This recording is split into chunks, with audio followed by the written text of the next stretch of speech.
বৃহত্তৰ কবিৰালী অঞ্চলৰ বাবে আহিল ভাল খবৰ 1965 চনত প্ৰতিষ্ঠা হোৱা কবিৰালী উচ্চতৰ মাধ্যমিক বিদ্যালয় পূৰ্ণ হ'ল 60 বছৰ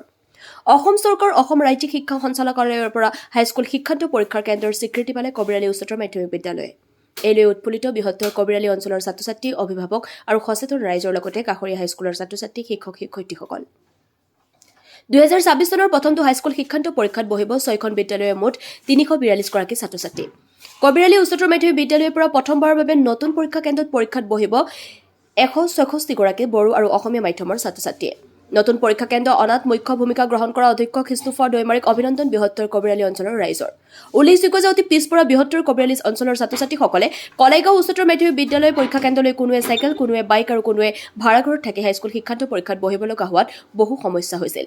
উক্ত কেন্দ্ৰ হোৱাত উৎফুল্লিত হৈ শিক্ষক ছাত্ৰ-ছাত্ৰী অধ্যক্ষ খ্ৰীষ্টোফাৰ দৈমাৰী আৰু সমাজসেৱক হৰেণ বৰুৱে সাংবাদিকৰ আগত কি ক'লে শুনকচোন কলাইগাঁৱৰ পৰা ভুৱন মণিৰ ৰিপৰ্ট AIN লাইভ आं गिबियावनो खुलुमनाय थाबाय गोजोनथाव रादाब जों खोनानानै बिराद गोजोननाय मोनदों जिहेतु जों कबिराली ओनसोलारिनि सुबुं हिसाबै खोनानो मोनदों जोंनि कबिराली हाई सेकेन्डारियाव मेट्रिक सेन्टारा फैबाय बेखायनो जों जोबोर साबायखर बावदों जायनि जाहोनाव जोंहा गथ' गथायफोरा बेवहाय फरायनाय गथ'फोरा खाथियावनो आनजादखौ होनो हागोन सिगाङाव जों कालाइगाव बा टंलायाव थांनो गोनांमोन बेनिफ्राय प्राय कबिरालीनिफ्राय 10-12 किल'मिटार थांनानै परीक्षा हैनो नांगौमोन दानिया न'खरनि खाथियावनो जिहेतु कबिराली हाई सेकेन्डारिया गतिके जोंनि फरायसुलाफोरा खाथियावनो मेट्रिक आनजादखौ होनो हागोन बेनि थाखाय जों बिराद गोजोननाय मोनदों बेयावहाय गोजानाव थांना होनायनिफ्राय खाथियाव थांना होनायाव फरायसाफोराबो माने मुलाम्फा जागोन होनना सानो ना सानो निश्चय कारण जिहेतु फरायनाय बेलायाव माहि खोथा दोङो कारण गोजानाव परीक्षा हैनो थांब्ला जिहेतु जोंनि गरिब गामिनि मानसिफोरा प्राय गरिब गोजा जोंहा साइकेलसो दोङो बाइक खायफाहा गैया कारण बेहाय 9टाव परीक्षा जाबा बेनिफ्राय 7टावनो खारनो गोनां जायो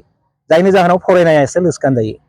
जाहाथे खाथियाव जाबाय 8टासिम फरायनानै न'निफ्राय फैनानैबो साइकेलाव फैनानैबो परीक्षा होनो हागोन जायनि जाहोनाव मुलाम्फाया बारा जागोन दा बे सेन्टारा जोंनि थाखाय मोनसे गौरबनि बाथ्रा आरो बेयावहाय जाहाथे मोजां रिजाल्ट जायो आरो मोजां रिजाल्ट जायोबासो सेन्टारा थागोन बे बेलायाव नोंथाङा सासे सांग्रां सुबुं जानानै आनजाद होगिरिफोरखौ मा खावलायनो लुबैयो आं गुरै खावलायदों जोंनि फरायसा फरायसुलाफोरनि थाखाय बिथांमोना जाहाथे बे ओनसोलनिखौ नाम लाखिनो थाखाय गोख्रोङै फरायनानै गोख्रोङै आनजादखौ होगोन आरो रिजाल्टखौ मोजां खालामगोन होननानै आं हास्थायो आरो लोगोसे जोंनि बे ओनसोलनि जाहाथे नाम लाखियो बेखायनो आं खावलायनाय थाबाय साबायखर थाबाय যিকোনো খবৰ বিজ্ঞাপনৰ বাবে যোগাযোগ কৰক 7896121996